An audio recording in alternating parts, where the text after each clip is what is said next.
आज हे आंदोलन होतं की बोगस डॉक्टरच्या विरोधात. जी बंगाली डॉक्टर जे आहेत, धाराशिव जिल्ह्यात बंगाली डॉक्टरचा मोठ्या प्रमाणात सुसुवार चालू आहे आणि 3 ते 4 वर्षापासून आमची मागणी आहे की बंगाली डॉक्टर पूर्ण धाराशिव जिल्ह्यात बंद झाले पाहिजेत.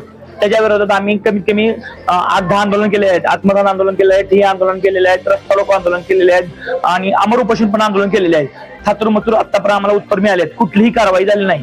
त्याच्यामुळे आज ह्या ऑफिस समोर आरोग्य विभाग त्यांच्यासमोर बसलो होतो, आंदोलनाला बसलो होतो आम्ही. त्या आंदोलनासाठी आम्हाला लिहून दिलंय की त्यांनी की पुढच्या 3 तारखेपर्यंत पुढच्या 1 महिन्यात कमीत कमी धाराशिव जिल्ह्यातले 50 ते 60% दवाखाने जे बोगस दवाखाने आहेत ते आम्ही बंद करू असं आश्वासन दिल्यामुळं आम्ही बंद झाले. आणि 3 तारखेला जर त्यांनी बंद नाही केले तर आम्ही अधिकाऱ्याच्या तोंडाला काळा फासू आणि ऑफिसला कुलूप लावू. पुढचं आंदोलनाची दिशा ठरलेली आहे.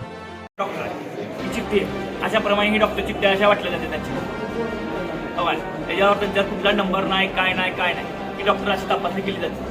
अशा चिठ्ठ्या त्यांची डॉक्टरला ज्यावेळेस फिरण्यात आलं तर अहो स्वतः यांच्या अधिकाऱ्यांना काक्रबा ठिकाणी रेड मारली होती. तो 10वी नाप्पा डॉक्टर आहे. 4थ्या दिवशी त्यांचा दवाखाना चालू केलाय. एवढी लाजरवाणी गोष्ट आहे.